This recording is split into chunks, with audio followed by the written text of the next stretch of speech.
जय श्री माता दी। आदिशक्ति ने हमें आत्म साक्षात्कार देके स्वयं का गुरु बनाया है। सागर की एक बूंद बनाई है। सागर के इस बूंद में हमें समाकर महासागर बनने के लिए आदिशक्ति ने हमें ज्ञान दिया है। फिर भी हम लोग अपने दैनंदिन जीवन की छोटी छोटी बातों के लिए आदिशक्ति से माँ से शिकायत करते हैं। उनसे इच्छा व्यक्त करते हैं, पर इच्छाएं व्यक्त करने के बावजूद भी कई बार हमारी इच्छाएं पूर्ण हो जाती हैं तो हम बहुत खुश होते हैं, पर कई बार हमारी इच्छाएं नहीं होती हैं। तो ऐसे भी भाई बहन देखने में मिले हैं जो सहज योग से बाहर चले गए हैं, यह कहकर कि कुछ भी कर लो, कुछ करने से कुछ मिलता नहीं है, जो होना है वही होता है। ऐसे समस्त भाई बहन एक बात भूल जाते हैं, सहज योग जो है यह आज का महायोग है। सहज योग में आकर यदि हम अभी भी उच्च कोटि की चीज़ आदिशक्ति से नहीं मांग रहे हैं और अपने बेटे के प्रति, पति के प्रति, परिवार के प्रति, आर्थिक व्यय के स्वरूप में, संसार के रूप में अपेक्षाएं रखते हैं, अपने स्वास्थ्य की अपेक्षाएं रखते हैं, न जाने कितनी अपेक्षाएं लेकर के हम सहज में आते हैं, वह सारी पूरी हो जाती है। फिर भी एक आधी इच्छा यदि हमारी पूरी नहीं होती है तो हम सहज योग को छोड़ देते हैं। इससे हमारा तो कोई नुकसान नहीं होता है, आदिशक्ति का तो कोई नुकसान नहीं होता है, पर हमारा नुकसान ज़रूर हो जाता है, क्योंकि हमारे शरीर के अंदर कुंडलिनी जागरण होने के पश्चात सारी शक्तियाँ जागृत हो जाती हैं। जैसा कि हमें सेंटरों में बोलो, आदिशक्ति की शिव वाणी में सुनने में, समझने में मिला है, जब बच्चा माँ की कोख में होता है तो वो दैवीय शक्तियों से परिपूर्ण होता है। जब बच्चा इस जन्म में आता है और जन्म में आने के पश्चात मेरे पापा, मेरी मम्मी, मेरा खिलौना, मेरा मेरा मेरा, यह जब उसे समझने लग जाता है तो वह परमात्मा का कनेक्शन टूट जाता है और वह अपनी मायावी दुनिया में जन्म ले लेता है।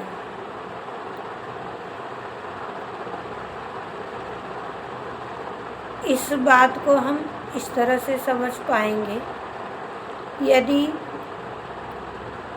आज के समय में तो शायद ही होगी यह चीज़, पूर्व काल में हमने अपने दादी के समय में बोलो देखी होगी। अभी भी जहाँ पर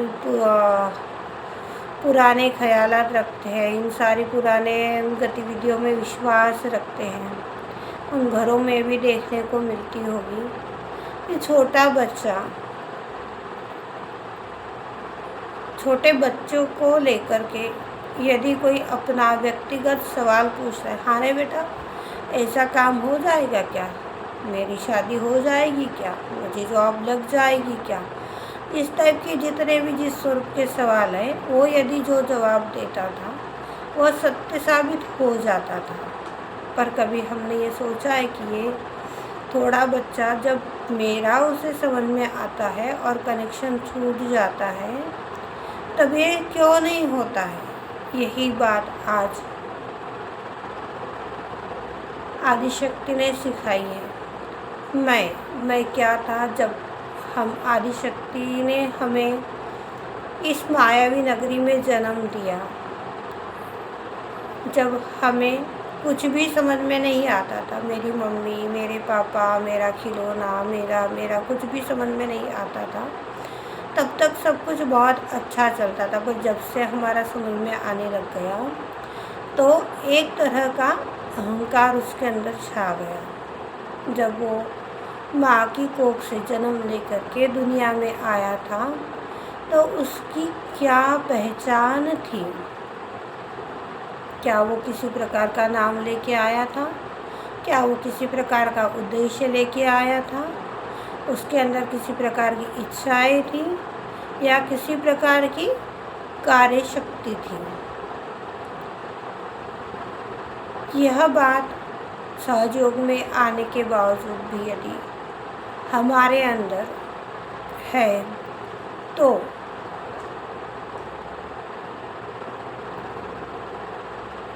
हम आध्यात्मिक उत्थान को कैसे पाएंगे? सागर से महासागर को कैसे मिलेंगे? आज हम सभी ने आदिशक्ति की वाणी में जाना है।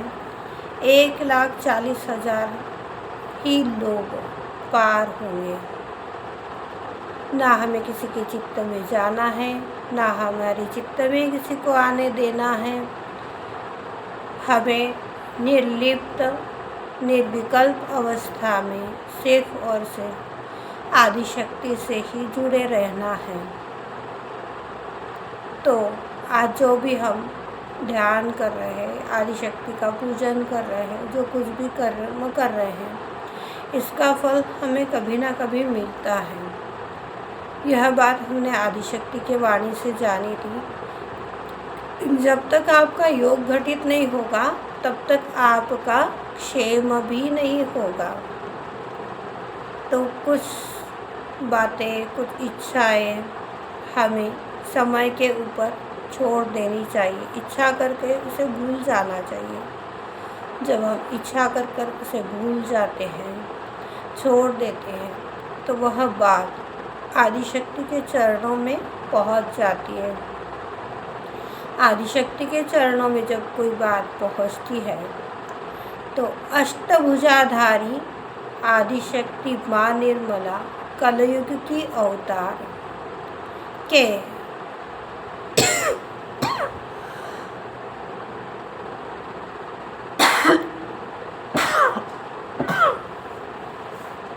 84 लाख देवी देवताएं हैं। 84 लाख देवी देवता हमारी एक कार्य करने के लिए तत्पर रहते हैं और बिना किसी कठिनाई के, बिना किसी प्रयास के, सहायता, सादगी से कार्य सफल भी हो जाता है। इसी सफल कार्य को, बिना किसी कठिनाई के किए गए कार्य को सहजयोग कहते हैं। सहजयोग की दूसरी परिभाषा भी आदिशक्ति ने बताई है। हमें हर पल, हर क्षण, हर घड़ी साक्षी भाव में रहना चाहिए। जो व्यक्ति साक्षी भाव में बना हुआ है वह सहयोगी बनने के एक कदम पास आ जाता है और वह अपना मुकाम प्राप्त कर लेता है। अपना मुकाम यानी निर्विचारिता। सिर्फ देखो, कोई क्रिया नहीं करनी, कोई प्रतिक्रिया नहीं करनी, तो हमारा मुकाम जो है सहस्त्रार, या हम अपने आप जमने लग जाते हैं। और सहस्त्रार में जब हम जम जाते हैं तो हमारे शारीरिक, मानसिक, आर्थिक, भौतिक जितनी भी समस्याएं हैं, परेशानियां हैं, कठिनाइयां हैं, समाप्त हो जाती हैं।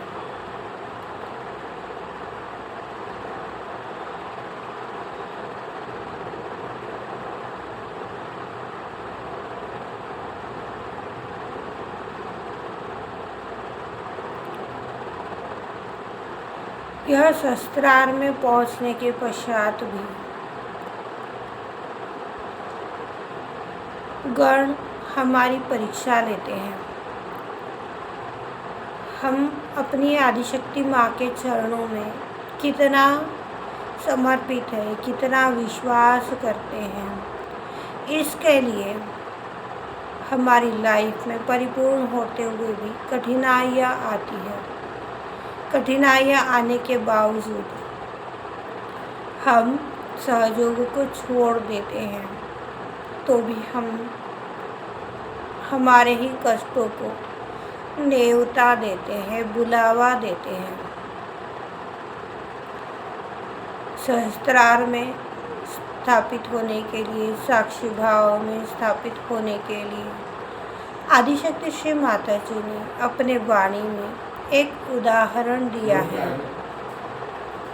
वह उदाहरण यह है कि एक डिब्बे के अंदर हमें यदि कोई सामग्री भरनी है तो हम डिब्बे का ढक्कन खोलते हैं। ढक्कन खोलने के बाद में जो भी हमें सामग्री उस डिब्बे में भरनी है वह सामग्री हम भर देते हैं। सामग्री भरने के लिए जिस तरह से हमें डिब्बे का ढक्कन खोलना होता है, ऐसे ही हमारा जो यह शरीर है यह एक प्रकार का डिब्बा है और इस डिब्बे के अंदर आत्मा स्वरूप की सामग्री है। हमारा यह जो अनाहत चक्र है, यह अनाहत चक्र मोह, माया, ईर्ष्या, वासना, काम न जाने कितनी षड्रिपुओं से भरा हुआ है। पर यह स्थान, प्योर स्थान हमारा सहस्त्रार के ऊपर अनहद चक्र है, जहाँ पर आदिशक्ति ने हमारे तीनों नाड़ियों के सातों चक्र की शक्तिपीठ बताया है। जब हम यहाँ पर आ जाते हैं, यहाँ पर अपना ध्यान लगाते हैं, तो हमारी कौन से चक्र असंतुलित है, कौन से चक्र संतुलन में है, कौन सी साइड असंतुलन में है, कौन सी साइड संतुलन में है, यह हम स्वयं पता लगा सकते हैं एक सिंपल प्रार्थना के सहारे। माँ, मैं कहाँ हूँ, कृपा करके मेरा मार्गदर्शन कीजिए। माँ, मुझे मेरे नाड़ी चक्रों की अवस्था दिखाइए। माँ, इस तरह से जब हम आदिशक्ति से संतुलन में आके, निर्विचारिता में जाके प्रार्थना कर लेते हैं, तो हमें यदि अपने चित्त की ध्यान की अवस्था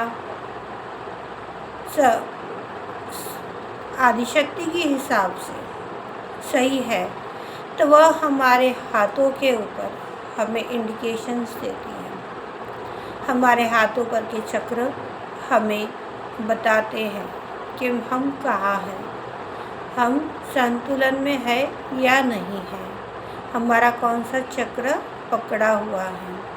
यह चक्र हमें जब समझने आ जाते हैं और जब हम दूसरों के चक्र को समझने लग जाते हैं, तो किसी को भी यह किसका कौन सा चक्र पकड़ा है बताने की आवश्यकता नहीं है, बल्कि आदिशक्ति से प्रार्थना कीजिए, क्योंकि हम विश्व निर्मल धर्म परिवार के बच्चे, हम सबकी माँ आदिशक्ति निर्मला है। माँ, यह आपका बेटा है, यह आपकी बेटी है। आपके इस पुत्र में, इस चक्र में यह असंतुलन है। माँ, प्लीज़ माँ, इस पुत्र के, इस नाड़ी की, इस चक्र की असंतुलन को आप दूर करा दीजिए। इस तरह से हमें स्वयं ही प्रार्थना करनी चाहिए और ध्यान में चले जाना चाहिए। इतना करने मात्र से ही हम घर बैठे आदिशक्ति का प्रचार प्रसार कर लेते हैं, आदिशक्ति का एक कार्य कर लेते हैं। रही बात जो हमें पूछते हैं कि मेरा कौन सा चक्र खराब है, उन्हें किसी भी तरह का पकड़, भाई तू पता, मैं यदि तुझे बता देता हूँ, तू पता कर भी लेता है, तो क्या तू उस छुड़ाने में सक्षम है? हमें तो श्री माँ ने शिशु सम अबोध बनाया है। यदि सक्षम है तो बता, नहीं तो क्यों उलझता है? माँ मैं अबोध हूँ, अज्ञानी हूँ, बस मुझे संतुलन दीजिए, आपकी पवित्रता दीजिए, आपका प्रेम दीजिए। माँ आपकी उपस्थिति हमारे हृदय में हमें अनुभव करा दीजिए। जब हम अपने आदिशक्ति माँ को अपने हृदय में की उपस्थिति में अनुभव करना चालू कर देते, अपने माँ को देखने लग जाते हैं, तो इसी को श्री कृष्ण ने अनन्य भक्ति कही है। अपने हृदय में हमें हमारी माँ को देखते आना चाहिए। हमारे अलावा सामने कोई बुज़ुर्ग है, कोई बच्चा है, कोई सजीव चीज़ है, कोई निर्जीव चीज़ है, उसमें भी आदिशक्ति का प्रतिबिंब हमें देखते आना चाहिए। तो हम सफल और सुंदर आदिशक्ति के एक कदम पास के एक उच्च कोटि के सहजी बन जाएंगे। जय श्री माता जी, जय श्री माता जी। साक्षात श्री आदिशक्ति माता जी, श्री निर्मला देवे नमो नमः। वीडियो यदि आपको अच्छी लगी हो तो प्लीज़ मेरे समस्त वीडियोज़ को लाइक, शेयर एंड सब्सक्राइब करना ना भूलें। जय श्री माता जी।